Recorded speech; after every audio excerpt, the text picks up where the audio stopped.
Before we start, is your to-do list making you feel depleted, overwhelmed, stressed out, or you're feeling like there's never any time in the day to finish it all?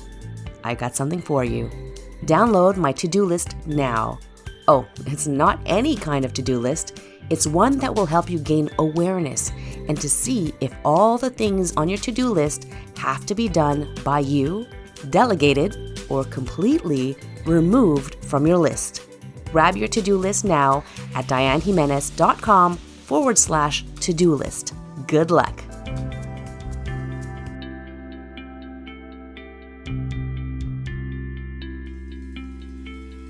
Parenthood is challenging enough as it is, and getting organized sounds easier said than done. Now, combine these two together, and it's truly a balancing act that many of us struggle with day in, day out. If you're here, it's because you want to know how to get your life and home more organized and structured where the kids are involved too, so that parent life is a little easier and you can focus on what truly matters. Hey there, I'm Dianne Jimenez, owner and founder of One Tidy Place.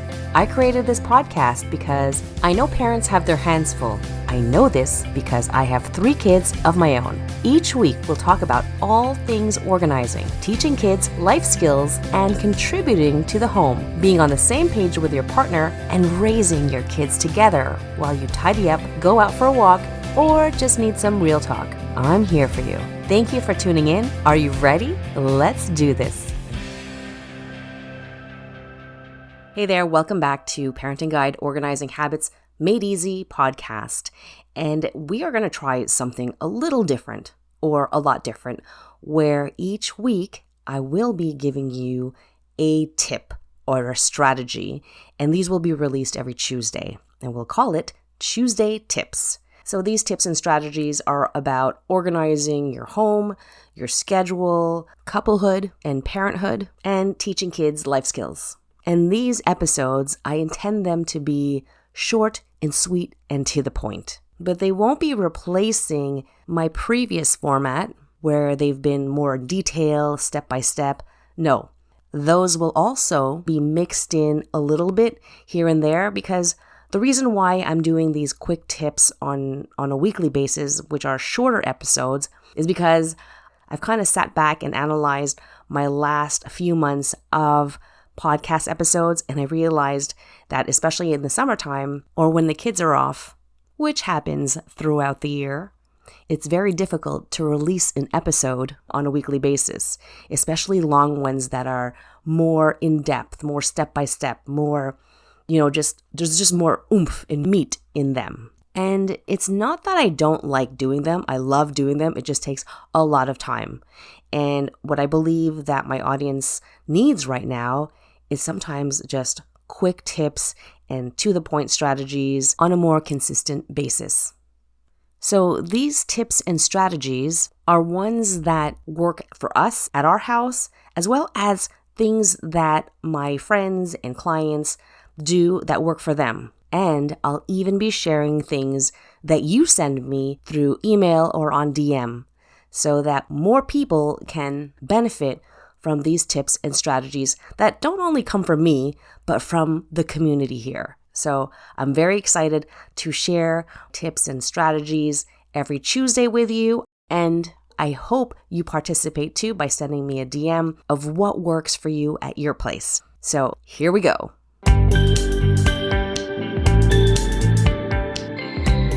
So my first tip today, and like I said, short and sweet and to the point. Right now, it's cold season, and there's a lot of germs going around. So the first thing that I do, especially because I just got off having a cold myself, is I will disinfect the bathrooms, the faucet, the sink, the counters, basically anything that people touch, like the doorknobs and the light switches, I will disinfect with a Lysol wipe.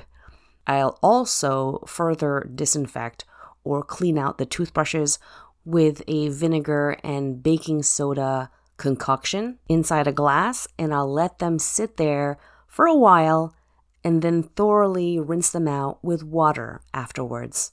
Now, ideally, I'd be doing this every day, but, it's not always possible or realistic for me.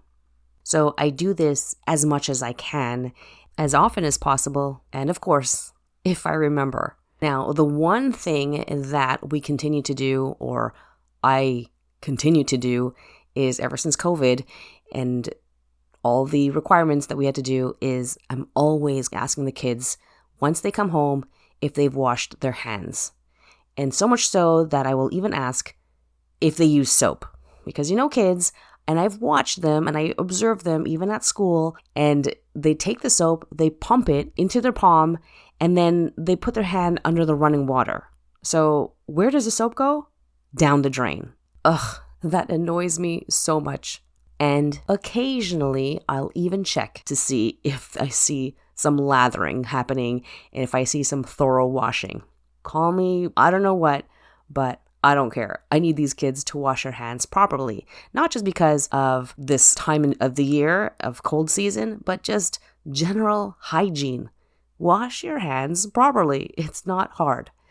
But I get it. If you have little ones, then we got to take that extra time to reteach them how to do these things, because they're just going to end up doing something incorrectly or developing bad habits. And then it's just going to be more of a struggle on our end to have them unlearn and reteach them proper ways when they're a lot older. So let's try to nip that in the bud, okay? Now, for those of you who are visual learners, I got something for you. I remember seeing a hand washing video that was so good that it made you think twice about whether or not we've been washing our hands properly at all these years.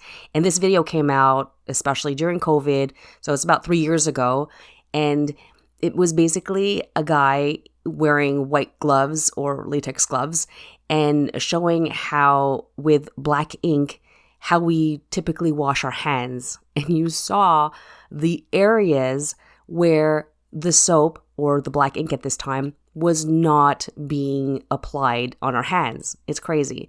So I've linked the video. I found it. I linked the video on my show notes for today. So maybe you can watch this with the kids and see and have a discussion about it and see, hey, is this what you do with your hand washing?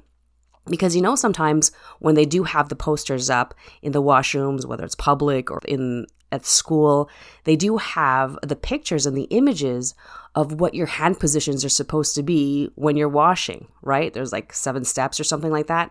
But this video actually shows it with the images at the same time. So it kind of gives you a clearer picture or an idea, just basically a clear idea of what it's supposed to look like and what it's supposed to do. So check out this video that I linked in my show notes and watch it with your kids. I encourage you to do that because it's a great eye-opener, kind of like a re-education on washing your hands and being a little bit more mindful about the way we wash our hands from this point forward. Anyways, I hope it helps. So in regards to strategy, a friend of mine, actually my girlfriend, she does this and I think it's brilliant.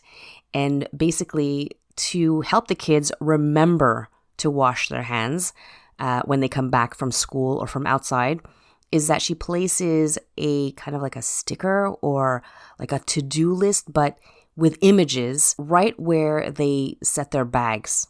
So I think it's really cool because once they put their bags down, let's say it's in the dining room, well, right there, they'll see kind of like a reminder of what to do next. And I think this is brilliant because it helps them to develop habits.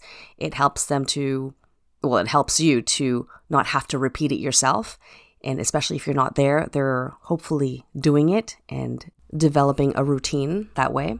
So it's kind of like a win-win. Yes, there is a sticker or a Post-it or an image in the middle of the room, but you know what? It's temporary and it's a learning tool. You can tell your guests that. It's to help your kids develop new habits and routines. Plus, it saves you from repeating every single day to wash their hands.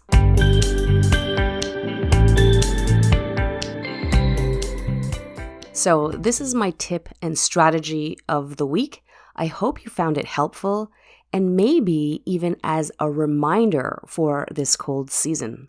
Now, don't forget, If you have another tip or a strategy that works for you and your family in your home, please just send me a DM on Instagram at @OneTidyPlace or an email at info@diannejimenez.com. And that's Dianne with 2 N's.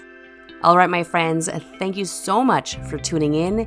I hope you have a great week, and I will see you next time. Bye-bye.